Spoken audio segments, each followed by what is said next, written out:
I loved Liz. She's so well-spoken. She's obviously done her research. I just can't believe how unique she is in this approach, right? I knew you would love her for sure. Yeah. I loved her story. I think that listeners will really enjoy hearing her perspective as a mom that didn't give her kids social media until they were 18. I think it'll give people hope that this could be possible for me, or I could find somewhere in between, but I don't have to give it to them when they're 13. I don't have to give it to them when they're 14 or 10, you know? Yeah. She followed her gut. And there are so many parents out there that I think have a gut intuition that this isn't good for your kids. Mm-hmm. And to be okay and to step in and do it. Right. Go for your instinct. Yeah. Right? She didn't give a shit what other people thought, you know? I know. Right? I'm like, Liz, you're a badass. I know. She is. Guys, I think you're really going to enjoy hearing from Liz, who's a mom of 4, and sharing her story about not giving her kids social media until they were adults. So enjoy this episode. I'm Nikki, an ex-social media manager. And I'm Ashley, a licensed teen therapist and parent coach. Welcome to today's episode of Scrolling to Death. Today we are joined by Liz, who is a mom of 4 living in Orange County, California. And on Scrolling to Death, it's important to us to talk directly to parents and hear their stories around social media. And sharing these experiences is one of the most important ways to help other parents think critically about their decisions with social media and screens for their kids. We asked Liz to share her experience with social media and the decisions she made for her children's social media access. So again, the purpose of these discussions is just to foster conversation and new ideas. We don't have the answers to what is the ideal time frame and way to give your child a phone or social media. But by creating spaces for these conversations and sharing these stories, we can help equip parents with enough info to make the safest choice for their families. So before we jump in, Liz, to your child's experience with social media and screens, I'd love to ask you about your personal experience with social media. Ashley and I jumped on Facebook and MySpace right when they launched. We were just starting college. So what did your experience look like? Right. Well, Facebook, social media came after I had already finished college. You know, I'm a parent at this point when it came on the scene. Mm-hmm. And I am going to be fully transparent. I don't have a ton of experience in social media. From the beginning, I chose not to engage with it. Wow. There's many reasons that led to that. I can remember my husband saying, "Oh, they have this thing called Twitter coming out. You need an account." He was the one that was trying to get me to kind of participate and engage. Mm-hmm. And for some reason, even back then, I just wasn't comfortable with the platform. Wow. Like I said, various reasons internal struggles that I had that I just didn't feel comfortable being a part of that whole world. So I really have not engaged heavily on social media. I've done it because of my job. I've had to learn it and I've done it somewhat, but I don't engage heavily in it and I never have. Wow, Liz. Wow. Which I know is unusual in this world. Totally. Yeah. But it also sounds like you had an intuition. This doesn't jive with me. Like, I don't know about this. Yeah. I mean, if I'm going to be honest, what it was for me is I struggled. It's really embarrassing, but I struggled with vanity and I felt like this would be something that fed something that I already saw was a struggle and that I didn't want to fall more into. And also I come from a history of addiction in my family. And I saw for me, this type of thing could be something that was all consuming for me. So I just from the beginning just decided to have a boundary with myself, just a personal choice that I wasn't going to make this a huge part of my life. That is so impressive. I know. I am like so in awe of you right now of just that self-awareness that you had and really knowing like, okay, I can fall into the trap of this and I'm going to set a boundary right from the get-go. But Liz, that's so interesting because it is addictive and it would have fed into any vanity issues and it would have been a problem for you. And you really saw hugely. that. Yeah, I did. I recognize it. It's kind of surprising. But I just saw that from the beginning. I could see the temptation. Even like when I went to try to do my first post, I was so insecure about what I was going to say, how I was going to present it, how would it be received. It was somewhat paralyzing. And so I just thought, this isn't worth it for me. I cannot imagine a lifetime of that. Wow. Are you loving this, Nikki? Like, I'm loving it. Can you see my face? I'm a unique individual. I am very unique. That is not for everybody. That was just my story. That sounds like a superpower to me. Right? Where do you think that came from? Like, where did that strength come from? Yeah. Well, I think it comes from my faith because I do have a faith background. And I think because I was working through just my own, in my faith, you recognize what are those potential stumbling blocks that can be for you. And pride and vanity is one of them. And I just saw this as such a beacon of like, this will tick every box that I am trying so hard to be self-aware and work on, that I really feel like for me, it was my faith. It was the Lord who kept me from like fully giving into that, because I easily could have. I think being hyper aware, coming from a family of addiction, always being hyper aware for me, and what I've walked through my journey of like, what is a potential that could be all consuming for me? What is a potential addictive space for me that I could fall into? And I've done well in some areas. I haven't done well in other areas because I just know that that's a part of my makeup. Right.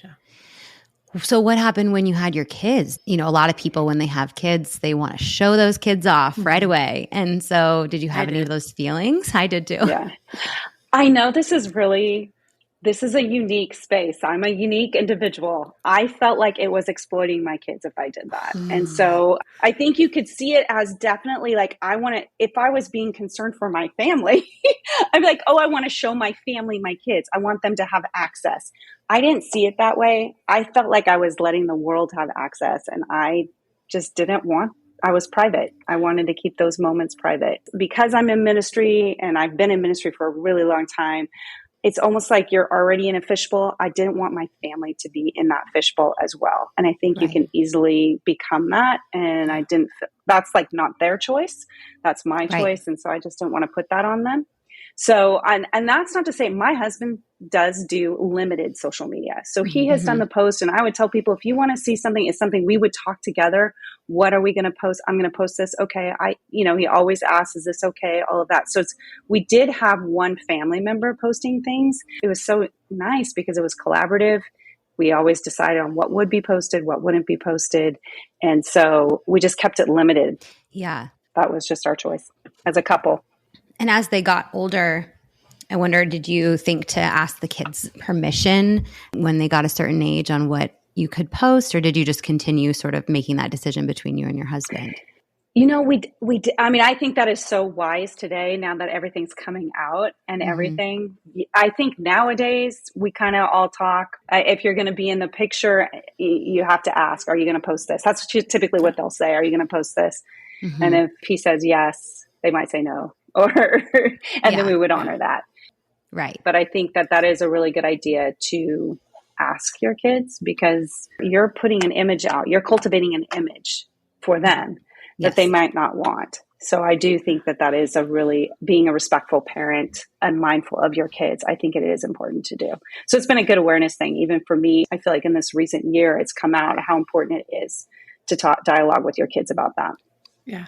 What was it like for you, Liz, to not give your kids access to social media? Because I'm sure when they, got to be elementary, middle school, or and high school, they saw all their friends have it. I'm sure they came home and said, Mom, Dad, I want this, and why can't I have it? Yeah, no, it's very interesting. We were those parents. I would say we were those parents. It's super hard because if you're in church, everything runs off the Instagram. School now, a lot of things only run off Instagram or different social media platforms. So to stay informed, they've made it very difficult not to have some form of social media.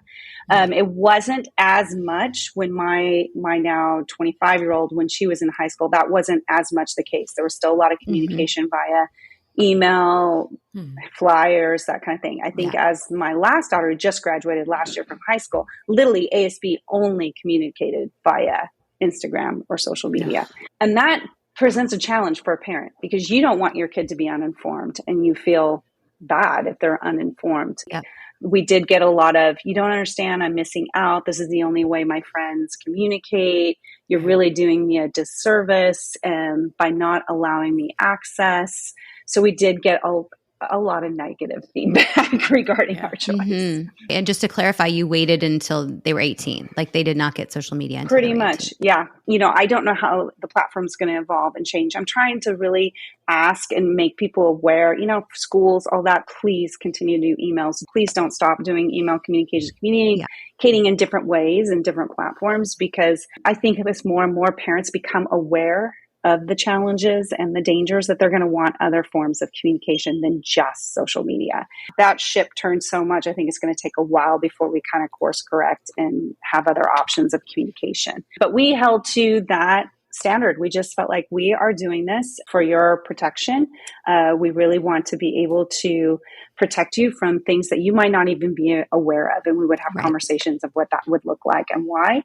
And then when they were 18, they kind of, you can't control that anymore. They get that choice. And it's funny because we went from two extremes, from nope to like, you're 18. It's now you have hopefully all the tools you need to manage it well. So it is kind of two extremes. Yeah. And social media allows kids as young as 13 to sign up without parents' permission. So was there any sneaking around, trying to sign up for it behind your back that you were aware of? Not that I was aware of, not to say that wasn't attempted. Right. So my husband tried to monitor all of that. We do have like the blockers on phones, and we did have a lot of parental controls on our devices that we have utilized throughout the years. So you gave them a phone at some point. They were driving and things like that. What was it, an iPhone or was it one of the kid-safe phones? So we use iPhone because we felt like iPhone has really good parental controls. In fact, it really does. And so we've utilized iPhones the entire experience. So, well, at first this was to their embarrassment. At first it was flip phones. And then, yes, I love flip it. phones. Please. That was the first. And then it transitioned to an iPhone when they were older. Me and my husband are all like, oh, flip phones first. For sure. It's going to be the flip. Yeah. And we're bringing it back. We are. I'm sure they would have stories of being very embarrassed. Oh, well. That was... I've been reviewing phone companies that label themselves kid safe, and they market to as young as 8 years old. And they're Samsung phones. They look like a normal phone. I have two over here, but they are really stripped down. And companies like Gab Wireless and Pinwheel and Bark, they partner with Samsung, and they offer these kid safe phones. Oh, that's great.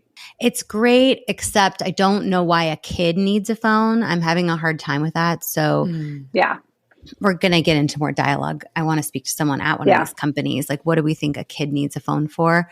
Yeah. I can tell you from a parental standpoint, because we have like our oldest daughter, she didn't get one until she was 16, right? We waited so long. Yeah. And then, but I think as your kids, with me working full time, and there was just a little bit of an anxiousness with other kids as they were younger. They needed to know, you're coming to get me, right? It was like that kind of thing. Yeah. To help with some of that, we did go a little younger so that they could feel that comfort, like, no, I'm coming to get you, we've got a plan. You're safe. It's all good, to address some of those issues.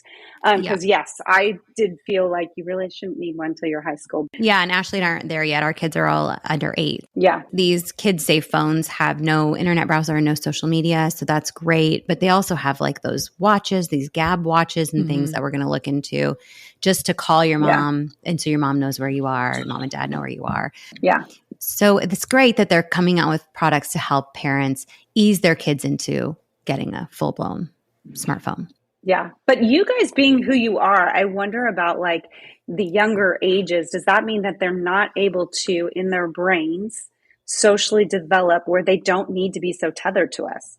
Does that make sense? Like sometimes I wonder, they're always wanting that safety net. And I'm like wondering, is that a good thing? Is that a potential challenge for them to not be as anxious older because we're constantly saying, no, we're here for you. We got you. We got you. I don't know. Is that something that's also feeding the anxiety issues that we're seeing in kids? Is that we make them know we're right there, even in school, we've got you. We're going to give you that. We're not giving them that ability to process in their brains that they've got this.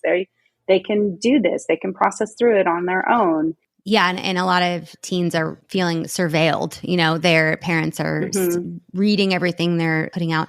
A mom friend of mine, her son's friend has one of the watches, and the mom on this watch can tune into the watch at any time and hear what's going on around her kid. So she can hear what's going on in school. And my mom friend is like, if I have this kid over for a play date, she could be tuning in and hearing everything. Not that there's anything to be concerned about, but it's just like the privacy barriers. There's no privacy anymore. Yeah. And that kid at some point is going to understand that, it just takes one time with mom being like, I heard you say this bad word to your friend or something, for him to constantly know that someone's listening to me. Yeah. Yeah. Something feels like that's going to have long-term effects that are not good. Yeah. I don't know. There's two groups of anxiety, right? Like the kids are just growing more anxious. And then I do see the more helicopter parent too. And I think they just both feed into each other as well. I am a fan of independent play, and just letting them figure things out. We only use the TV at night for an hour, and they don't have iPad. They either find something to do together creatively, or they all separate and do their own things. For me, that's really important, to let them be bored and let them figure out how to bide their time. And that's where the creativity happens. And when you are blocking that creativity with a screen, the damage that it can do to the kid's brain and physical health is really not great. Yeah. You mentioned that you did not give your kids social media access until they were 18, until they were adults. How do you feel like that decision affected their transition to adult use of social media? Yeah, that's a good question. I think there's been frustration. Like, why didn't you let me? That doesn't make sense why you guys were so overprotective with it. But I do see that it's becoming something that all my kids really love and engage with a lot. And so I don't feel bad that we waited. I can see the argument of how to use it responsibly, because it is something that it is built to be engaging and all-consuming, right? For any one of us.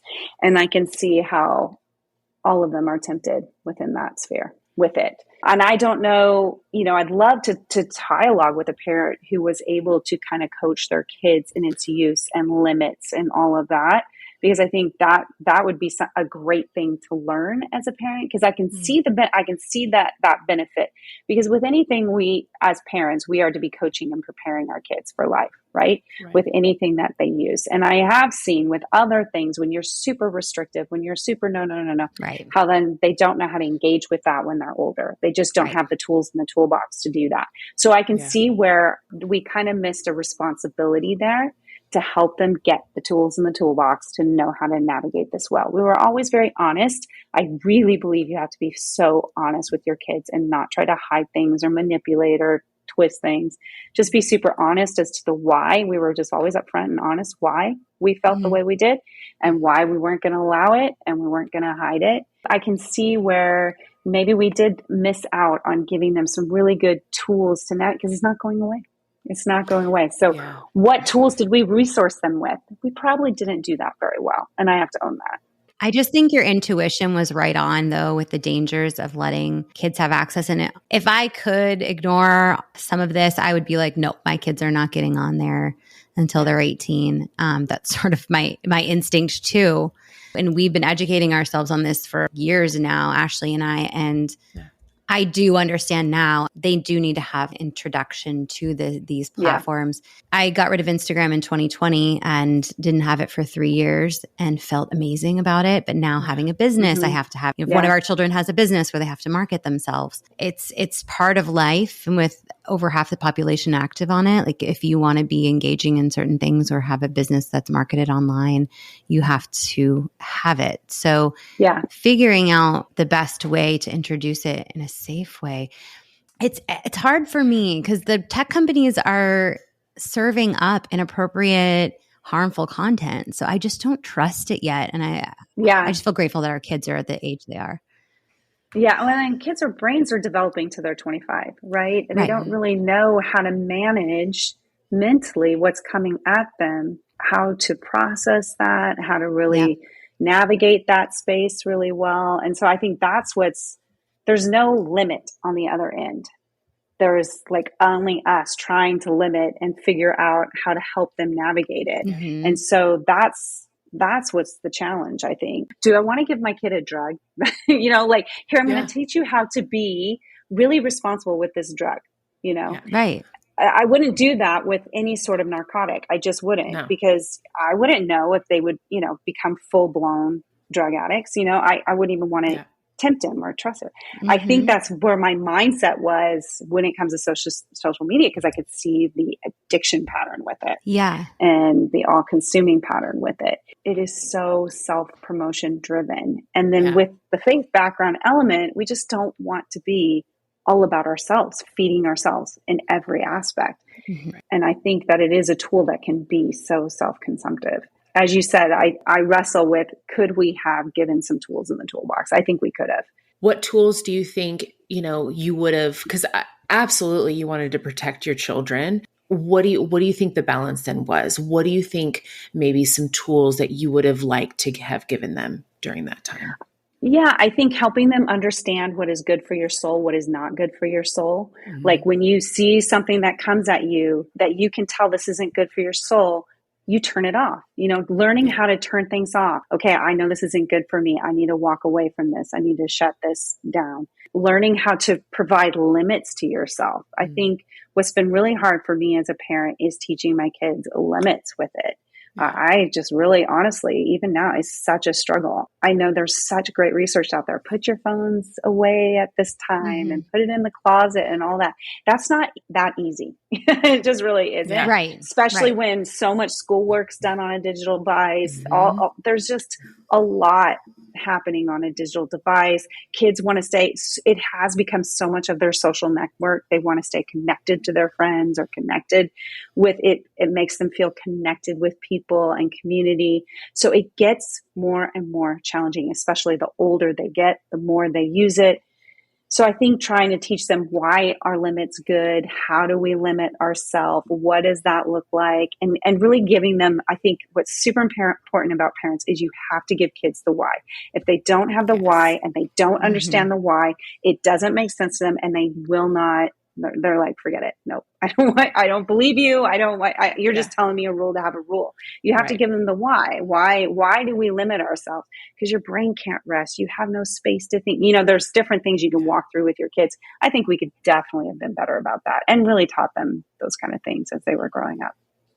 I love that. And that just really speaks to what we're doing on this podcast, is really helping parents with the why. Yeah. You know, and the education behind social media and screens and the tech companies and all of that. Because it can be super overwhelming to start from scratch and be a parent and be like, what decision do I make? How do I make it? How do I communicate it to my kids with confidence? So one thing that I'm prioritizing is a family tech plan. Oh, I love that.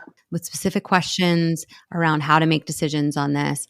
And it is the whole goal, like Ashley said, of this podcast, to bridge the gap between what's all the data and all the experts saying, and then let's give you that in a summarized version to parents, and then they can take that information and make whatever decision they feel is best for their families. Yeah. I think that's really good, a family tech plan. I think that's a great idea. Because one of the things too that I've noticed with my kids and everything is not being able to know and to understand what is true information and what is false information. Because everything that comes on social media is presented as this is truth. And so it's truth. And so if you want to look this way, this is the truth to get there. If you want to be seen this way, this is the truth to get there. And I think for our kids, those are besides politics and all that, I think for kids, it's wanting to be loved, accepted, and look a certain way. And so they belong to the collective. And so it's like all of those truths that are coming at them, and a lot of them is such misinformation. It's not even healthy or good for them, but they think, no, this is going to be good for me. That is, I think, one of the things as parents, we have to be so equipped with knowing, how do we help them navigate that space? Because we're all so influenced. We are all so influenced. And so it's hard to navigate what's coming at you as knowing, is this true? Or is this good for me? I don't know. Oh, yeah. And that's really difficult for kids and teenagers to decipher. Even adults. Yeah. Yeah. Is this good for me or is this not good for me? Especially on a platform that is so enticing and attractive. And me and Nikki were just talking about how like they absolutely use psychology to make it look like it's truth, to make it more fear-based. So it just like keeps you scrolling, keeps you looking at it. Have you seen any issues or any themes with your own kids or even with the kids in ministry that they struggle with social media? So one of my biggest concern is for girls and the health and wellness that comes through social media. It is a message that is driven to our girls, but I think even boys are now falling into this as well. Absolutely. I need to have that 6-pack. I need to have the 8-pack, all of that. All of these kids are getting the constant message of health and wellness and the extremes they do to get there. And everybody has a different body type. I really feel that a lot of these platforms are not addressing really what is healthy. It's more of a look as opposed to a general act of nutrition or health. It's a look we're trying to achieve. It's not how do I step into health? It's how do I look this way? How do I get this? How do I achieve this? And I see it so much in teens, how much they're struggling with body image. And that creates its own anxiety, its own compromise, its own challenges. And I think all of us, even parents, we're counting macros, we're doing this. I mean, I was looking for work, and guess what was coming up? Okay, because I'll be fully transparent. I'm 50. Yeah. So all of these ads were coming up on how I could lose weight at 50 and what I should be doing, these new wall exercises. It was this ad over and over again about these 15-minute wall exercises. I'm like, how did it know that I was like feeling a little insecure about like, all of this stuff? Oh, and it's like, and it was ad after ad after ad about how to get fit and look skinny at 50. Yeah. And so I just thought that was so fascinating, and how that message is going into my head. Even in that 5 minutes, it was over and over again. I'm not thin enough. I need to get that app. That app is my answer. Right. And I'm not going to lie. I found myself going on that app. That is how for sure influential these things are. And I picture that on a teen level, on a kid level, and how consuming and how we are drawn to that. It just sucks us all in. It makes us go to the extremes. It's not valuing us as a person. It's not seeing who we are as people, our hearts, what we really need. It's just looking at us as a commodity. And how do we get you to buy our product, be the way we think you should look? It's very challenging. And so I think of that on a teen level, receiving that, not understanding, having their brains are developing, and the damage that can do to their peace of mind. Kids just lack peace. They just lack peace because it's never enough. It's never enough. We don't have that space. There used to be, when you didn't have social media, you had space to just be your own, to be on your own, to kind of make your own thoughts, your own ideas. Well, now you have a device telling you every day what your thoughts, what everything you should be thinking, should be doing, should be acting. Yep. And you just don't have any space to cultivate who you are as a person.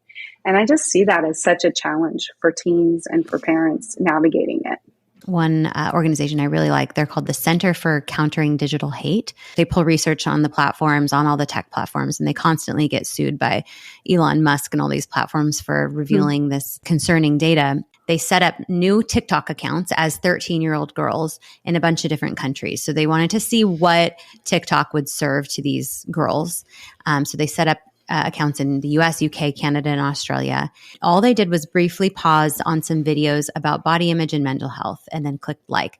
That's all they did. And then they wanted to see what would get served to them. And within 2.5 minutes, TikTok recommended suicide content.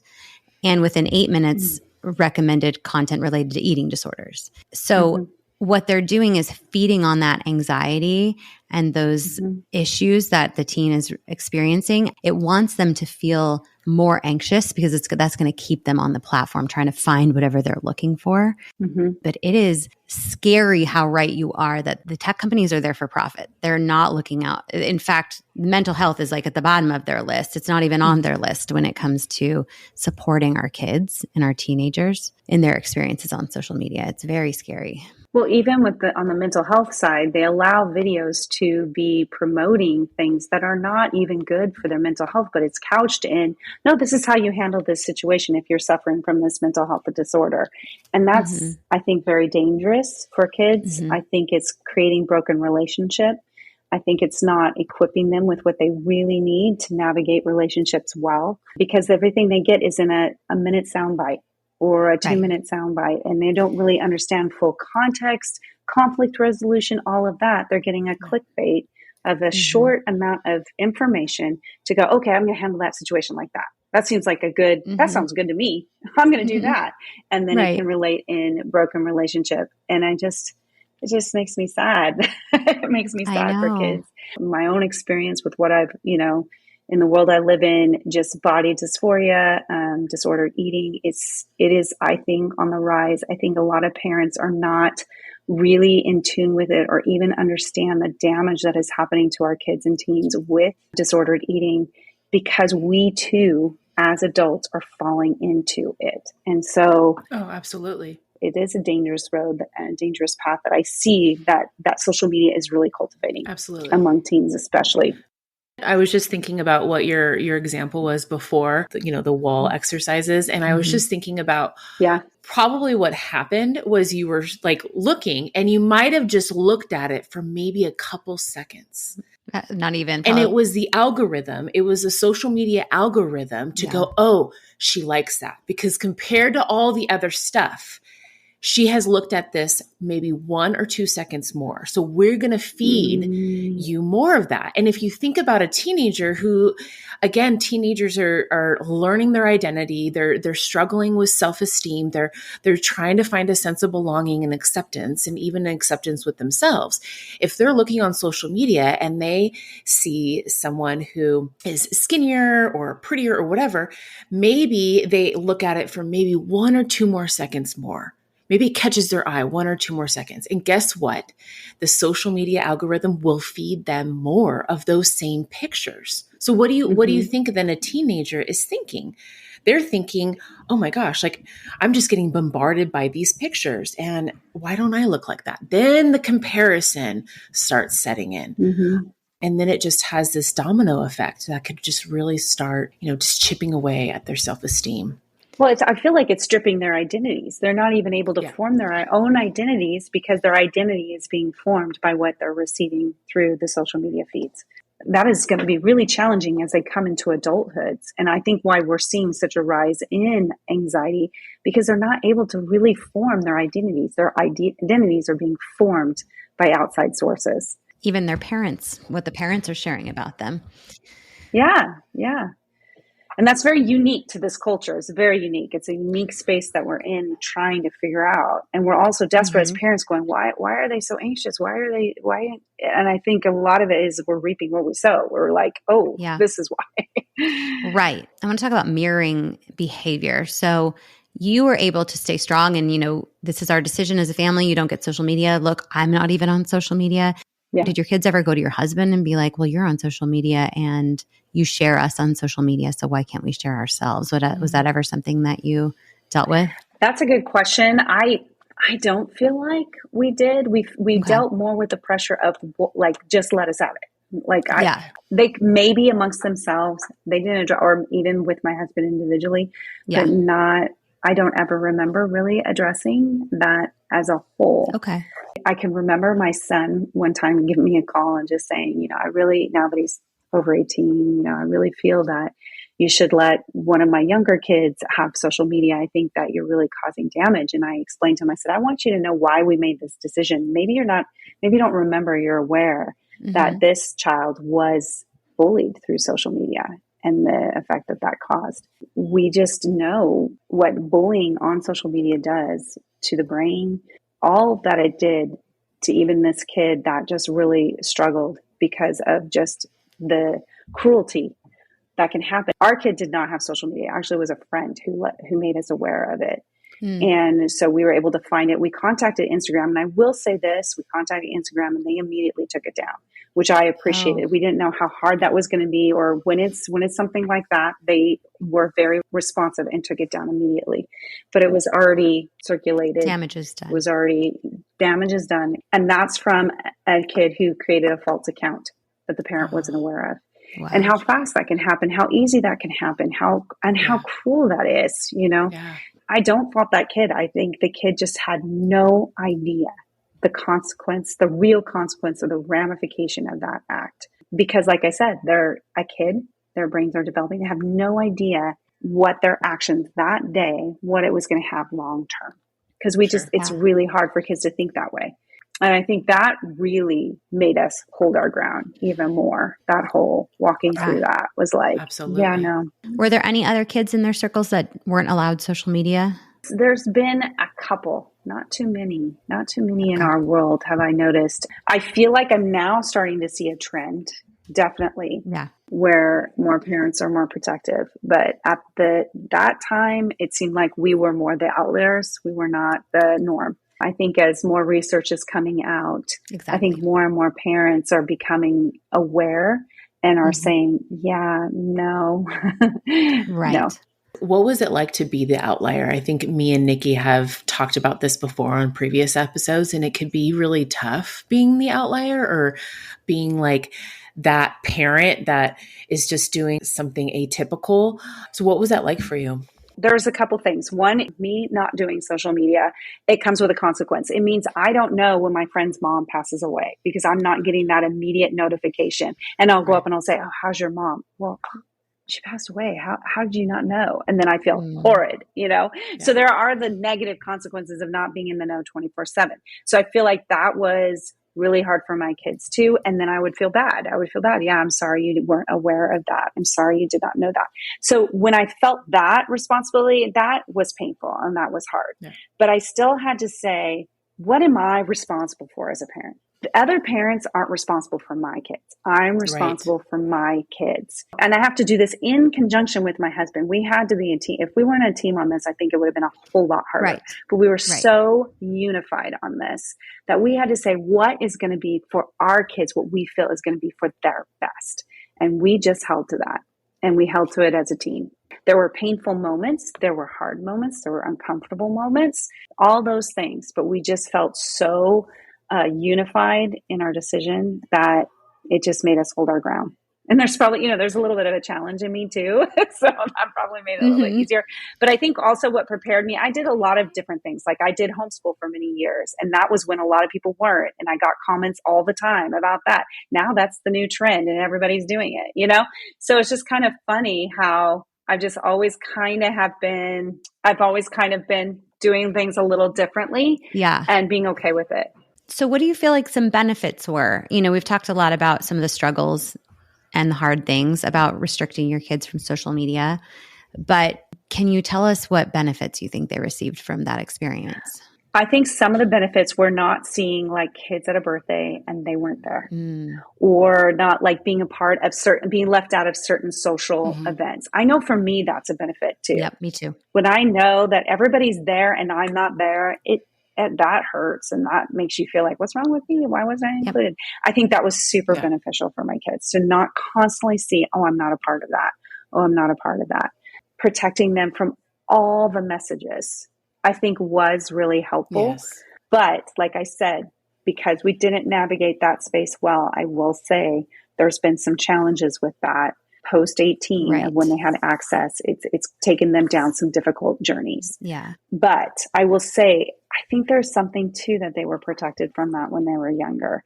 So we've had to walk some tough journeys post, but if they had, I don't know, I think if they had been exposed to a lot of that stuff younger, I wonder where they would be at today or how they would be managing that even today. So I do feel grateful that they were protected from some aspects, not all, because we are not a device-free family. We do have devices, so they still have been exposed to things. We still have walked through things that we've had to learn from and grow from.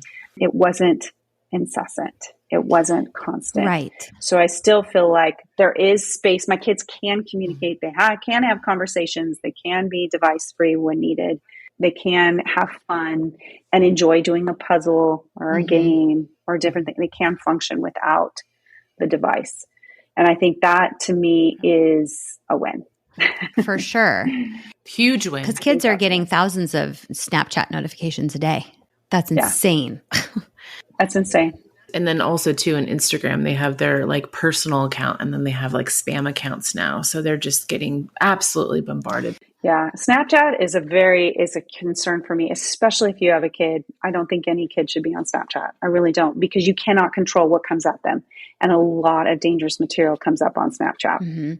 A lot. Yes. There's a lot of things to tackle here. So with this podcast, the journey to get a phone, right? Like how to get your kids using a phone responsibly and when does that happen? Yeah. Whole other thing, this whole other challenge is how to get your kids using social media responsibly.